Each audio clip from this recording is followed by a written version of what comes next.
What's going on, everybody? What's going on? I hope you guys are having a good day. My name is Dr. Boyce Watkins, and a lot of you have asked me a basic question. Hey, Doc, are we headed for a recession? Well, I've been thinking about that word recession for a while and wondering if we could be headed for a recession. And I've come to some conclusions, and I want to share some of that with you guys today on the Black Financial Channel. So go ahead and get comfortable, buckle up a seatbelt. We're going to get started on the Black Financial Channel right now.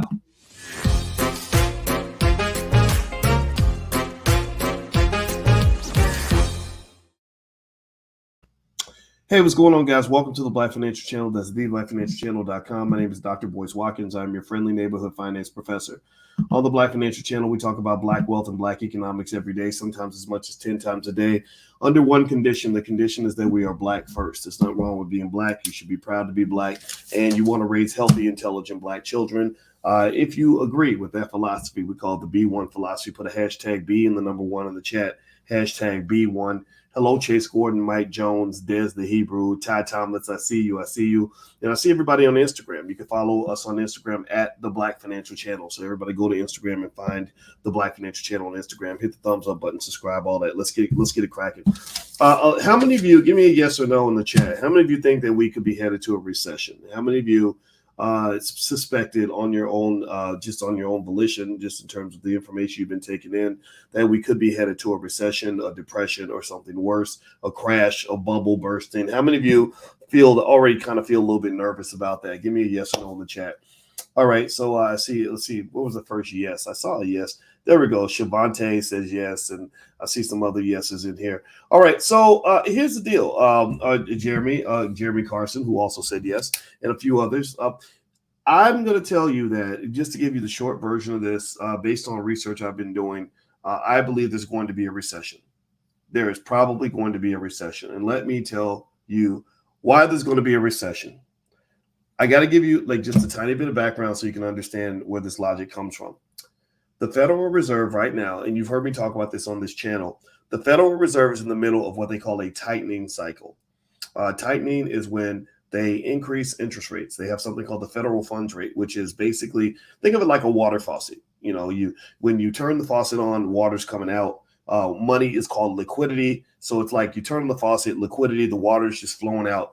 That's what they did during the pandemic, because they thought there'd be a drought. Anybody, I don't know if anybody remembers E40. If you're really a hip hop head, you remember E40 had a song called "The Drought Season," right? The drought season is when resources are scarce. The drought season is when liquidity is hard to come by. The drought season is when there is no water. So the Fed's job as the water company is to turn on the spigot and let the water come out when they think we're headed to a drought season. Give me a yes or no in the chat if you're following what I'm saying. I don't want to make this too complex, but I got to make sure you understand what's going on. So because we thought we were entering into the drought season at the start of the pandemic, the Fed said, "Oh no, drought season. Let's turn the water on. Let's call the fire department. Let's get it real wet up in here." So they had this water flowing out. And then what happened was there was a point where a lot of economists, myself included, were basically, you guys know my PhDs in finance. This is what I do.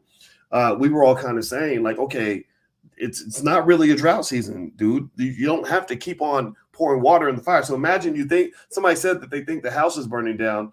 So they call the fire department.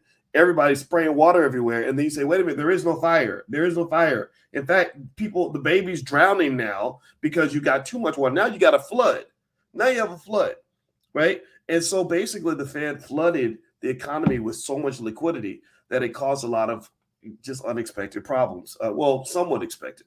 It caused an inflationary problem because, your currency does have less value than it did before. It also at the same time, the pandemic itself caused a lot of supply chain problems, which reduces supply of goods, which causes that inflation that everybody's been talking about. On top of that, you had pretty high demand, where people were still buying things. So you have people bored, sitting at home, buying stuff, while the people that are supplying the stuff that they're supposed to buy are not able to supply those things. So you mix high demand with low supply, where you're going to get a higher price, especially when you're dumping liquidity onto the market. Give me a yes or no if you follow what I'm saying. I don't want to talk over anybody's head. I want you to understand what's going on. So basically, the Fed then reverses and says, holy crap, we've done too much. We're drowning the baby. We've poured too much liquidity on this thing. we got to go backward and we have to start tightening. They have to go through the tightening cycle, right? So they have to go in and clean up the mess that they've created. They have to go confront the inflation issue. And the way they confront it is by increasing interest rates. Well, the problem with increasing interest rates is that it does slow the economy down. That's what you're deliberately doing. You're saying, whoa, Kemosabe, like Lone Ranger, you're saying, whoa, Kemosabe, you're slowing it down so that you don't have inflation going out of control. Well, here's the problem. This is what I wanted to get to. So forgive me if that it took a couple minutes to get to the point, but I wanted to make sure you guys understand what's going on. Research shows that in 8 of the last 9 times that the Federal Reserve has engaged in a tightening cycle, there has been a recession. You understand what I'm saying? 8 of the last 9 times that the Fed decided, hey, we got to deal with inflation, we're going to slow things down, you have had a recession. There was only one exception. The exception was 1994. That was the only time they did it right. The only time they did it right. So ultimately, since 1961, in the 9 times that they have engaged in a tightening cycle, 8 of those 9 times has led to a recession. This is why I wanted to let you guys know you're probably going to have a recession. A recession is not the end of the world, but it does mean that, things are going to change. You may want to get prepared. You may want to, really stack your chips. You may want to make sure you have your options open. You may want to get your secondary streams of income moving. You may want to put some hustle into building that business. You may want to store your nuts for the winter, whatever it takes to get ready, because now you might really have a drought season. And the problem is that when the drought season does arrive, if this recession comes, which I believe is going to come 8 out of 9, that's a pretty high percentage, that the problem is that your fire department has used up all the water. They used up all the water spraying and liquidity on a fire that did not exist. There was no fire. There was no economic downturn during the recession. It's crazy. And here's the other interesting dynamic of all this, and just in terms of the recession and the impact. One of the big problems that they're having that they did not anticipate is that the labor supply has gone down. During the pandemic, they gave the whole world a taste of something I've been talking to you guys about for years. Because, you guys know we have something in the Black Business School called the Black Wealth Boot Camp, where we've always been talking to people about getting off the corporate plantation. And I've been telling people, I had to convince my wife, who goes to work every day. I said, babe, if people knew how much better your life is when you don't have to go to work every day, everybody will be doing this. I just discovered it by accident, because white folks didn't want to hire me like that because I was a little bit too black. My credentials were solid, but I was a little bit too black. So I decided to create my own business because I said, me and you can't live under the same roof. I'm my own man. I got to have my own stuff. And I understand that, right? But I remember saying to her, I said, if people knew how great it is to be at home with your kids instead of spending all your time with your boss, to sleep in instead of having to get up at 6 a.m, to be able to work from home as opposed to having to go to a job every day, I don't think people will go back to what they were doing before. I've almost never met a person. I don't know how many of y'all work from home. How many of y'all stay home with a business or whatever it is you do to make your money? Give me a yes in the chat if you're in that category. There's something about freedom where once you get a taste of it, you rarely go back. I don't think I know anybody who ever quit their job and decided, oh yeah, I got to go back to corporate because the money ain't right. Usually what they'll do is they'll say, oh, I got to start a new business. I have to do some networking. I have to do some marketing. I got to find some other hustles. But going back to work, the cost is too high. The cost is too high. The cost is your life, man. You're giving, think about this. You go to work 40 hours a week. For 50 weeks a year, that's 2,000 hours a year of your life. You only have 8,760 hours in a year. And about a third of that time, you're asleep. Process this for a moment.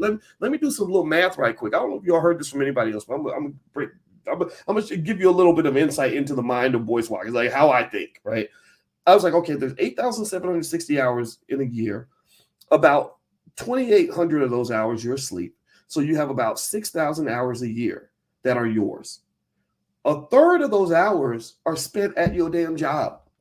2,000 out of the 6,000 is spent at the job, but then you probably spend another 500 to 1,000 going back and forth to the job, going to work, getting ready for work, resting up so you can get to work. So you're spending approximately about 40% of your waking hours on this earth engaged with some shit that you probably don't even want to do anyway. You're doing it for the money. And the crazy part is it's not even a lot of money. It's not like they're giving you millions to give up your life. You're getting like rent money, right? It's crazy, right? I'm not surprised at all that people don't want to go to work, but this is one of the unexpected consequences that the Fed is facing as they're trying to figure out, okay, how do we avoid a recession where they say, holy crap, we can't get people to go back to work. And believe me, if you think that I believe that they're going to try little tricks and try to pin you down somehow with debt or whatever it is, right, to get you to go back to work, yeah, they probably will. That's what they do. That's what industrialists do. They create social movements. There are even theories out there that where the Rockefellers allegedly, this is. It depends on how what you believe, but there are theories out there to say that even things like some of the feminism or civil rights movements were orchestrated by corporations to basically expand the labor force, or that wars are started so that the industrialists can get more people on the job, right? So that because that's productivity, national productivity helps the country do better economically, but more importantly, it helps. Well, not more importantly, but more significantly, it helps the rich really get richer. Now, I'm not saying you can have your own judgment on that. I'm not here to tell you what you should think about that, but that's kind of how that game works, right? I understand these things pretty well, I guess, because that's what I do. And so, anyway, I'm going to share one more interesting point with you about the politics of all this. And before I do that, could you do me one quick solid and hit the subscribe button if you are online? Subscribe, thumbs up, share, all that good stuff. Also, if you want to support the channel, you can go to intelligentblackpeople.com and become a patron. We believe in intelligence. We believe black men and black women are best when we are thinkers and we are hardworking and we love our families and we do good things in the world. That's what I just believe in, and that's what we stand for. So if you're in that class, then you're in the right place. Now, let's see. Jeremy Carson, thank you for your donation. He says, how would you think a bailout of the working class affects the threat of a recession? I think a bailout of the working class would be beautiful. The problem is that the people that are in power are very wealthy. Nancy Pelosi is worth hundreds of millions of dollars. I don't really see how she is really going to be connected to the plight of the working class. Raphael Warnock, a black politician, he had to get elected. Corporations had to give him $250 million. I don't think a guy in that situation is gonna have the working class interest at the top of his priority list because he can't do that, right? He has to take care of the corporations that put him in office, or he won't have a job, right? So ultimately, I don't personally think that a bailout of the working class is ever going to occur in a capitalist society. You can do with it as you wish. If you're a Marxist, maybe you're thinking we should destroy capitalism. It's on you. I'm not going to judge that because there are some good ideas in Marxism. I'm not a Marxist. I'm not a capitalist, but I understand those ideas and I respect them all. Right. So here's the last piece that's really interesting in terms of the politics of a recession. And again, the recession that I believe is gonna come up. Also, I believe that it's not just going to be a recession. A recession I can handle, right? What you really got to think about is you may have a crash. I mean, literally just a straight bubble bursting. Back in the 2000s, Alan Greenspan was the chairman of the Federal Reserve. He got a lot of credit for what they call it, quantitative easing and boosting the economy. And he talked about things like irrational exuberance, and he really got a lot of credit for being this great chairman of the Fed because he created this amazing economy with all this growth and prosperity and everything else. Well, does anybody remember what happened at the end of the 2000s though? When right before Obama got into office, what happened to the economy? Well, the entire real estate market just collapsed, absolutely, totally collapsed, and a lot of that was because of what Greenspan did. And there are lots of people in that situation. Jack Welch at GE, same thing. He got all this credit for being this great CEO of GE, but then later on, GE paid a price for the policies Jack Welch implemented. Lee Iacocca used to get all this credit for being this great leader of Chrysler. Well, after Iacocca left, from what I understand, Chrysler took a dive, right? A lot of bad things happened as a result of policies. So my point here is to say that sometimes something glitters, and it's not because it's really gold. It's because somebody painted it gold, and eventually the paint wears off, and you see that it was really just a piece of aluminum that looked like gold, that was made to look bright and shiny. So a lot of times these policies have long-term implications that you don't see because you're getting the short-term benefits. It's like if I go out and I go and get a bunch of money off the family credit card, and I come home to my wife and I say, hey baby, we're gonna have a big party and take a nice vacation because I got $10,000 extra right now.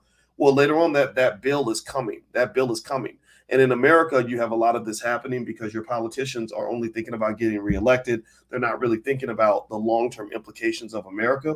So the Chinese are in a huge strategic advantage to America because they don't make 3, 4, 5-year plans. They're not planning for the next quarter. They're planning for the next generation. They're not planning for the next 3 or 4 years. They're planning for the next 40 or 50 years. They're not thinking about what's going to happen in the next election cycle. They're thinking, about the year 2070, right? So for Black people, what I encourage you to do, remember, y'all know I'm not a finance professor who just happens to be Black. I'm a Black man who happens to be a finance professor. So it doesn't mean you have to be Black to be here, but I'm thinking about my community first. And I encourage every Black person listening, I would not embrace hardcore capitalism. I would not embrace ideas just because that's what everybody's doing. I would not just follow what corporations and the government's doing because they're doing things wrong. They're going to destroy this country. I encourage you to think long term, think intergenerationally, think about sacrifices you can make now that will have long-term benefits as opposed to having short-term benefits that have long-term sacrifices. I want you to have short-term sacrifices that have long-term benefits. That means investing for your family. That means thinking about how you educate your kids. That means planning ahead. If you do basic things like that, then not only can you overcome racism, but you can actually take the lead when it comes to economic accumulation in your community, okay? But you got to be the canary in the mine. You got to read the books. You got to take in the information. You have to make a plan. You agreed? Give me a yes in the chat if you agree, or hashtag B1 if you agree. One little thing I'll mention here too, politically, just as a side note, is that the Democrats are in trouble in the next election. And the reason they're in trouble in the next set of elections is because a lot of this inflation is happening on their watch. So the Democrats are kind of between a rock and a hard place. Here's what's interesting, right? Number one, they don't want the Fed to increase interest rates because that could cause a recession. If it causes a recession, then people are going to get mad at the Democrats. Like, you caused a recession. Joe Biden caused a recession. Joe Biden didn't really do it, but that's how politics works, right? But then if they don't raise interest rates and you get inflation, well, then people are going to get mad at the Democrats again. They're going to say, hey, you caused inflation. My gas prices are too high. My rent's too high, right? And all this other stuff, right? So really the Democrats are between a rock and a hard place. The Republicans are going to retake power. And again, as a Black man, I can just tell you guys, I don't really care much about the Democrat-Republican nonsense. I'm not Democrat. I'm not Republican. I'm just Black, and I'm Black every day of the week, and that's what I'm going to be. Period. And that's what I believe. All right. So anyway, guys, that's really it. That's what I wanted to share with you.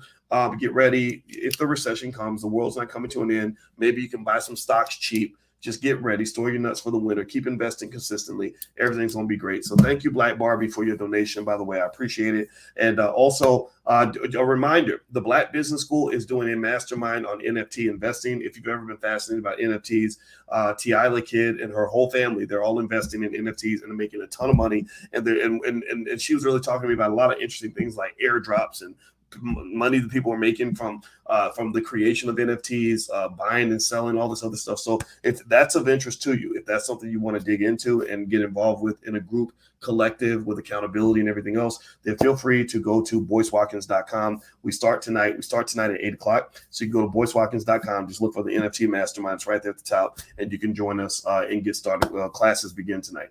All right, guys. Well, I hope you guys have a wonderful day. God bless you. And I see Shavante says, I already joined. I'm excited. Good. And I want you to let us know how you feel, like, what your experience is. We have a full money back guarantee in the Black Business School. We have a great customer support team. We want to know how happy you are, and we always want to make it right with you. We do not want you to invest anything in the Black Business School if you are not 100% happy. So I want everybody to know that as well. So feel free to just give us a try. Take a look. You guys know I'm a college professor. I've taught on many college campuses: the University of Kentucky, Indiana University, the Ohio State University, Syracuse University, and the Black Business School is a university we designed because we believe that our people should be educating our people. We believe that we should be taking charge of our educational process, and that's what we're doing, and we're doing it very well. We have 150,000 students worldwide, and we're just damn good at what we do. And also on YouTube, by the way, it's kind of cool. In the last 48 hours, over 1 million people have watched my YouTube channel. So apparently what the message we have is resonating with you. And I want to say I appreciate all of you, and God bless you. We love you. I hope you guys have a great day, and I will see you all soon. Take care now. Peace.